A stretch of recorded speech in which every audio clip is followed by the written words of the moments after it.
Hello, everybody. It is Wednesday in Pittsburgh, Pennsylvania. My name is Adam Bittner, Assistant Sports Editor for Multimedia at the Pittsburgh Post-Gazette. I am in for Christopher Carter on the North Shore Drive today. We had some scheduling issues, but I'm excited to talk to Justin King, former Steelers, former Penn State cornerback, about the matchup against the Buffalo Bills. We're going to be talking about the Super Bowl chances of this team. Can they mimic the 2005 Super Bowl team that made a run as the final seed in the playoffs to hoist the Lombardi trophy, or is that maybe a little bit of a stretch? We're also going to talk to Justin about Joey Porter Jr., a guy he knows really well about the matchup against Stefon Diggs and how he's matured this season. Then we might get into those Mike Tomlin rumors from Adam Schefter earlier this week. Lots to talk about. Let's get into it. You are now listening to the North Shore Drive Podcast, a show on all things Pittsburgh sports from the writers of the Pittsburgh Post-Gazette, hosted by Christopher Carter.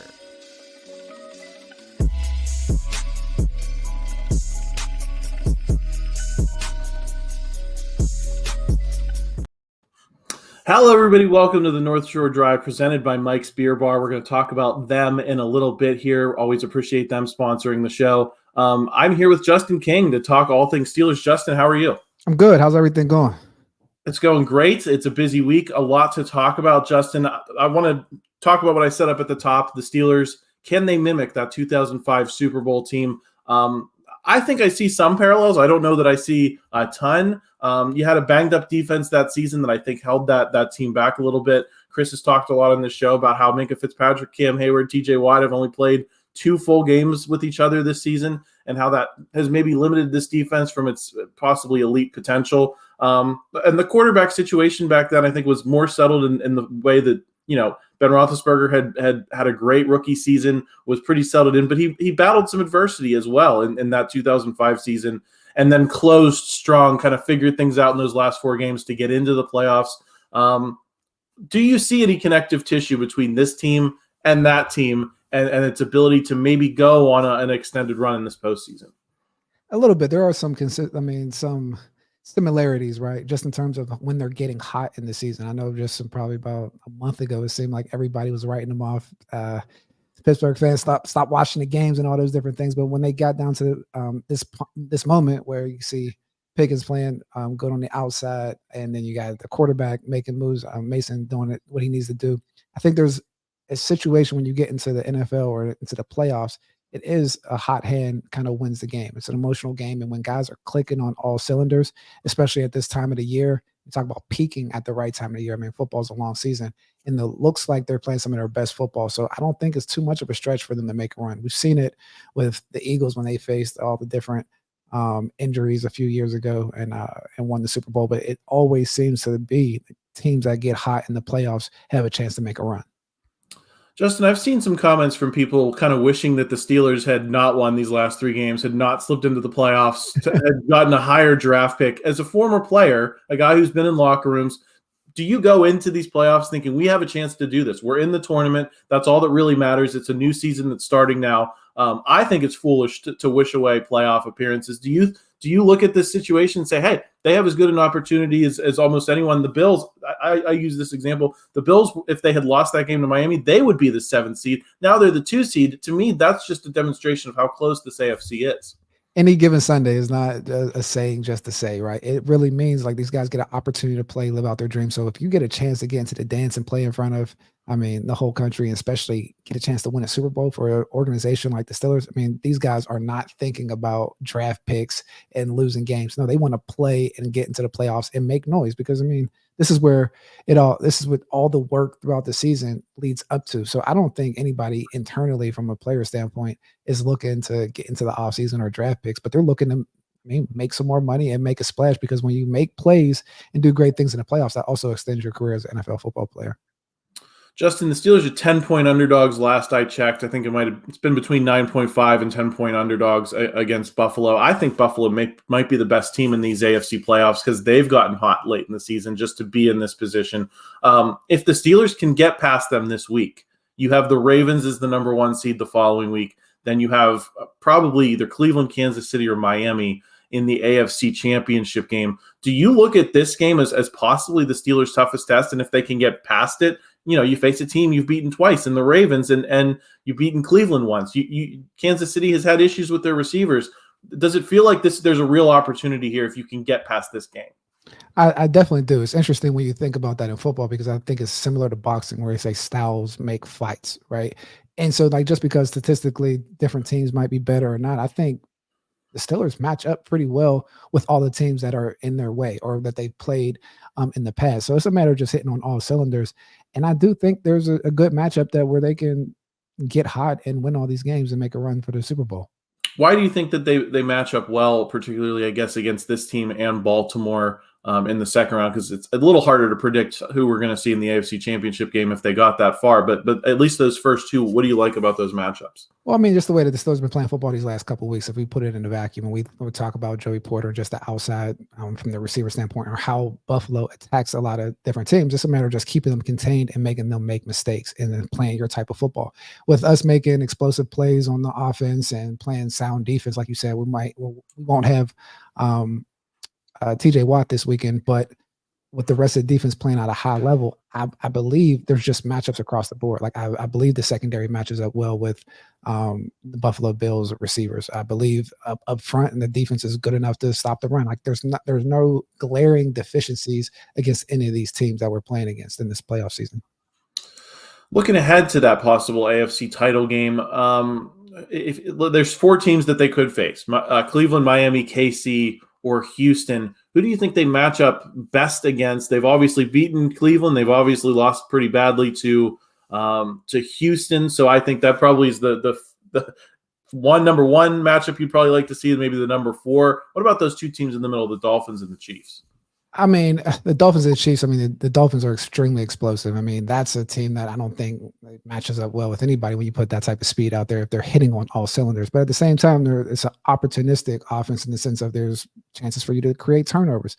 So, I mean, I think when it comes down to the Dolphins, it's a matter of keeping a lid on Tyreek Hill and making sure that there's no explosive plays. When you play with the Chiefs, I mean, they've also a high risk, high reward team in the sense of like you have to take advantage of the opportunities to create turnovers and get up on them as well. And I think both teams haven't been playing their hottest football towards the end of the season. So like that's why I mean where it's like an emotional game. And when you're clicking on all cylinders, I tend to lean towards those teams at the end of the year. Justin, how hard is it to beat a team 3 times in a season if you do face Baltimore in the divisional round? Obviously, it was a close game back at Acrisure Stadium. The Ravens made some pretty key mistakes that probably should have won them that game, but they made the drops. The Steelers did what they needed to do to win that game, and then you see them last week with their backups mostly in there. It would still be a pretty tall task, but it's doable, right? It's extremely tough. It is doable, but it is extremely hard to beat a professional 3 times in a row in one calendar year. That's just the basis of it. You get to understand their tendencies. You understand what the coach is like, the type of plays that they're playing against. Because at this point of the season, you're not bringing out anything new. Like there might be some wrinkles to what you do, but you are who you are. And it's a matter of just kind of playing straight up. So it's definitely difficult to beat a team 3 times in a row. Justin, I want to get your thoughts on Joey Porter Jr. on the other side of this break. Before we do, just want to thank our sponsor for this episode of the North Shore Drive podcast, Mike's Beer Bar. Let me tell you about my favorite place to go in Pittsburgh, and that's Mike's Beer Bar in the North Shore. Whether you're in for the Steelers, Pirates, or Pitt game, Mike's Beer Bar is right across the street from PNC Park and has the best selections of beers in town, as well as amazing food options. They have over 20 TVs, and you can catch all your NFL, college football, Pirates, Penguins, Riverhounds, and Premier League action right at Mike's. Come on in and try one of their 500 different available beers, 300 of them being local beers, as well as their 80 different local craft beers available on tap. You can also get a flight and try out every option you can dream of. And trust me, you won't run out of favorites because I never do, and I'm always there.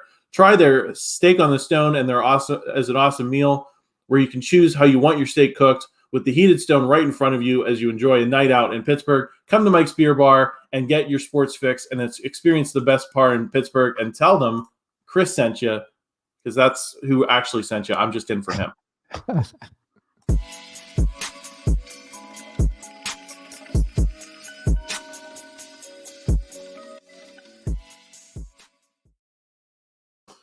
We are back on the North Shore Drive podcast. I am here with Justin King, formerly of the Steelers, formerly of Penn State.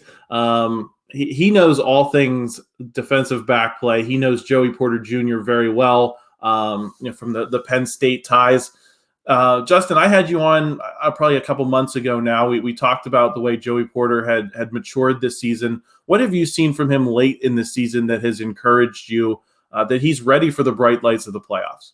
I mean, I think not even what he's done at the end of the season, but I think the sustainability of how he's played throughout the entire season is extremely impressive for a rookie cornerback, because it's hard to get the feel of the game when you're getting worked in and you like earn a starting spot quarter of the year in and continue to play at a high level throughout. I mean, I saw some stats earlier. I mean, his pass efficiency is pretty high.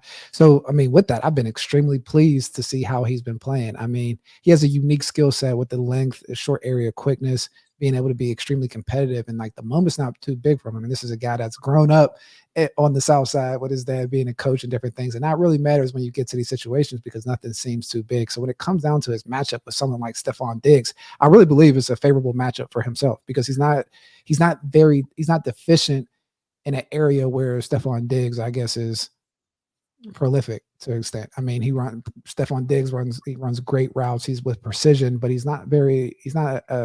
he has good speed, but he's not like an athletic freak at this point of his career. And I think the fact that Joey Porter is with the level of technique and the way he's been playing all year, his physicality and how he kind of rubs receivers, I think will lend well against Stefon Diggs in this next matchup.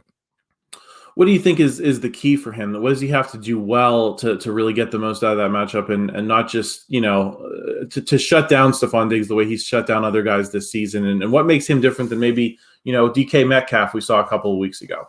Well, answer the first thing. What he needs to do is continue to play physical and be aggressive with someone like Stefon Diggs. He's not going to run past them. It's going to be hard to complete balls over his head because he has the size advantage. He has the athleticism advantage from that standpoint. I think the difference between like a Stefon Diggs and a DK Metcalf is just a physical specimen, very not really precision oriented. And then on that time, he can match up with his size and play with them from an athletic standpoint. So I believe that even with Stefon Diggs, if he can continue to stay physical with them, play aggressive, I mean, he can get into his head. And Stefon Diggs and Josh Allen aren't always on the same page, right? There's always some friction there throughout the season. So if he can continue to keep that under wraps, I feel like just the mentality in which Joey plays with, that it will lean into his favor. How does the game change, in the playoffs? Obviously, the weather's often sometimes far from ideal, but especially in the secondary. Do you play any tighter? I mean, how does that change in the playoffs? I'm gonna be honest. I never played in the playoffs, but to be honest, like when we play in like meaningful games, there's a level of kind of letting your hair down and just playing. I mean, I don't think any DB, especially someone at Joey Porter's caliber, gets nervous in front of those big lights because this is what you're paid to do. Like you kind of get off on the competitiveness of being one-on-one. And I'm sure Stefon Diggs is going to talk and get with Joey and the way he's responded to some of the receivers throughout this season that have been, whether vocal or trash talkers, has been very favorable. So, I mean, again, I'm leaning my hat and I will push my coins in on Joey Porter this week's matchup. I want to talk about how the Steelers have kind of navigated these last few weeks in the secondary with all the injuries. And now you have DeMonte KZ, you have Minkah Fitzpatrick likely coming back this week. What do you like about how Mike Tomlin has kind of managed that group to this point? And what is the challenge of integrating those guys back into the lineup, having not, seen a lot of time lately and going right into a playoff game from nothing for this last month? Well, I mean, the way he's managed the entire team this whole season is, I think, something to be studied, right? When we talk about different injuries, the ebbs and flows, I mean, there's some games that we saw the fundamentals of the Steelers have probably been putrid versus other games. And to come to the point where we're into the playoffs, I think Mike Tomlin is one of the best, I want to say motivators, because like that's a cheap word. But being able to get the most out of his players and instilling confidence in his players to play and understanding where the expectations are, he does a great job with. So when guys do step in or they're shuffled around, they're expected to perform a certain way. I mean, the standard is the standard, and that's a real thing that permeates through that culture of that building and just the culture of the Steelers. So I think with that being said, I think that's what we'll see from these guys this week. And obviously, if there's some talent discrepancies, I feel like they do a great job with instilling the confidence and putting players in the right position to make plays. What are your expectations for Minkah Fitzpatrick if he is able to go in this game? Obviously, you're playing without T.J. Watt. We've sometimes seen with Minkah that his role changes depending upon what personnel is and is not available. Do you think he can be a game changer in this game, especially knowing that Josh Allen is prone to throwing interceptions, second most interceptions in the NFL this season? Only Sam Howell from Washington has thrown more. Is this the type of game where you'd expect Minkah to make that high impact? If the plays are available to be made? Absolutely. I mean, with the Buffalo Bills and their offense and kind of how dynamic, mixed bag that they kind of run with Josh Allen back there, someone like Minkah Fitzpatrick is an X factor in a game like this. To be able to run around with the quarterback, if that were to happen, be able to play low zones, high zones, and different things from the passing game, affect the run game and different things of that nature. Like he's a special type of defensive back. Special from the standpoint of level of play, but the ability to play all the different positions on the field. And so having someone like him, I mean that's beyond a luxury. So I expect him to play at a high level on Sunday.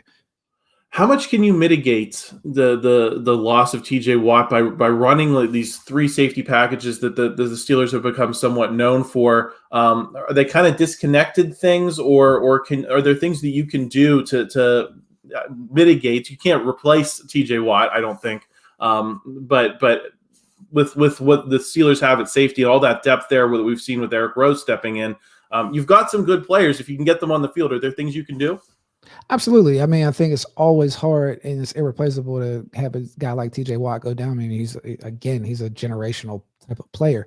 And with that, I mean, pass rush helps the secondary, but to be able to fill those in with different safeties that fill, whether it's like the zone blitz that on fire zone blitz that the Steelers like to run, having an extra blitzer coming from the secondary with a little bit more speed creates some different opportunities, not only from just a cover standpoint, but from a pressure standpoint from sub packages or defensive backs to be able to get that speed on Josh Allen as fast as possible, right?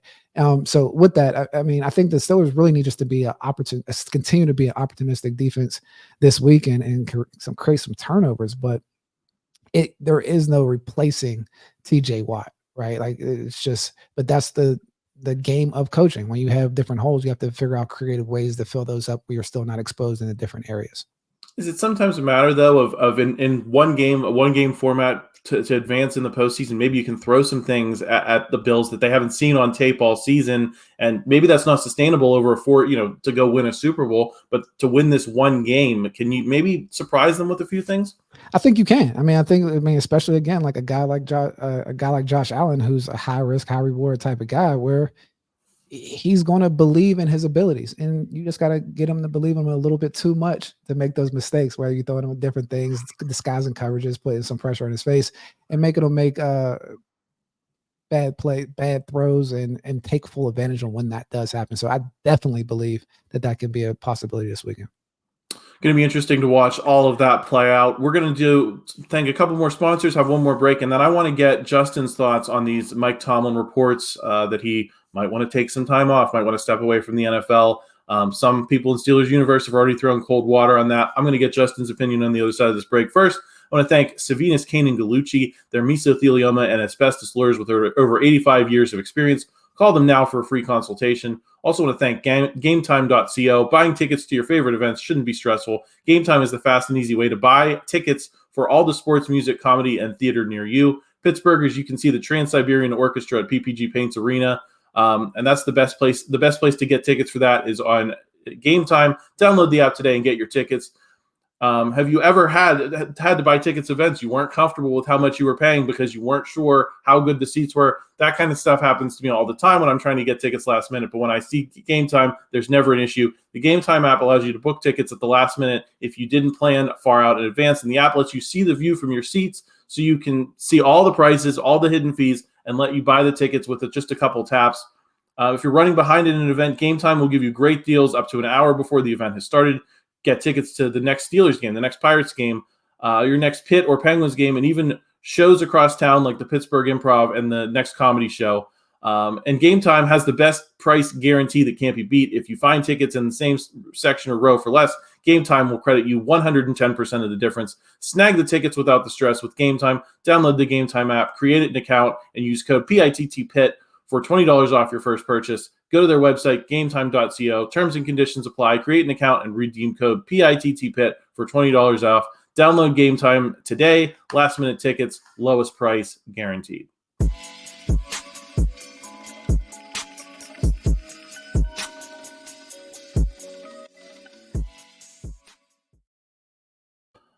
I am Adam Bittner, back with Justin King, talking Steelers Bills and talking these Steelers rumors around Mike Tomlin. Adam Schefter basically reported earlier in the week he thinks Mike Tomlin might want to take some time away, maybe start a new challenge with a team like the Commanders or the Chargers, with a couple that I mentioned. Justin, what's your read on that? Is this maybe have we gotten maybe to a Bill Cowher situation where he's been around for a long time? I think Mike Tomlin's proven, who he is as a coach. Do you see any veracity to these rumors? Because Cam Hayward certainly doesn't. He said on his podcast he thinks that it's false news. What's your read on that situation? Okay, I think there's two things. The standard and what I've been told, or just kind of just formulating with different coaches and building organizations, is it's about a 10-year run is like the max where you can get the sweet spot from an organization, a fan base, a city to support and understand what's going on. And as they say, like whether it's a generational cycle or how people view everything going, so maybe it's like a 10-year rinse and repeat where it's like, all right, you get your 10 years and you move on. But Mike Tomlin has proven, over 17 seasons that necessarily isn't the case. I feel that he should stay. I don't think there's any validity to him wanting to leave, but just within the coaching realm, when you have that type of success and you're always just constantly living amongst criticism and a lack of appreciation for what you do, like that's a real thing that happens to like coaches. I'm a coach's kid, so like I understand what it's like at the end of the games when you're winning or you're doing different things, and you can still hear other like the naysayers and things of that nature. And not to say that criticism isn't warranted at some areas of the season or throughout his career, but I do feel like he's, as a head coach in Pittsburgh, he's kind of been, not appreciated enough to an extent. So like with that being said, I don't think he leaves, but at the same time, I wouldn't be surprised just based on the secular cycle of coaches where it's like they say every 10 years you should get a new opportunity, start building something else and see how your philosophy continues to shift from a personal individual coaching development cycle. But for Coach Tomlin, no, I don't think he leaves, but I would definitely understand based on how sometimes the city has, I don't know, the energy that they send toward his way. Because the local media is different than the national media. Because I think anywhere else outside just being in the coaching circles, he would be the number one guy, I think, on the street. If him and Bill Belichick were on the street next week, I think he would still be the number one guy. So like that's saying a lot. We hear the things that happened with Coach Vrabel when he got released from Tennessee as the top coach, and you start to think like, just because you leave an organization doesn't mean you're a top tier coach. Sometimes it's just you want to have fertile ground to continue to build. And maybe that's just a point of his coaching career that he wants to take a step and say like, hey, I can do it outside of the Steelers. So, I'm saying a lot to say is I don't think he should leave. I hope he doesn't leave. I don't think he's going to leave, but if he were to leave, I think there's like validity in that as well. I think it's easier for me to envision him just walking away for a little bit and doing that taking time off thing. It's very hard for me to imagine him in another organization, especially a bad organization. Why does Mike Tomlin want to go to Washington? Like there doesn't appear to be any reason to me why he would, want to take a step like that. Now, if there was a plum job available, maybe the Patriots job opens up. Maybe he wants to go to an organization that's proven that you can win and get some stability there and kind of mimic, what the Steelers have. But some of these jobs, Justin, I wouldn't take if you offered them to me. And that's fair, right? Because I think there is something to be said where like someone like Coach Tomlin, who has, great auditor when it comes to speaking in front of the media. Whether he goes into TV or if he were to leave the Steelers, I think if he were to sit around for 2 years and come back, he would be the hottest coach on the market because, he doesn't have any blemishes on his record. He's respected by all the players. He's respected by the execs, and he has evidence of impact for 17 years with the Pittsburgh Steelers, 17 winning seasons, 2 Super Bowls.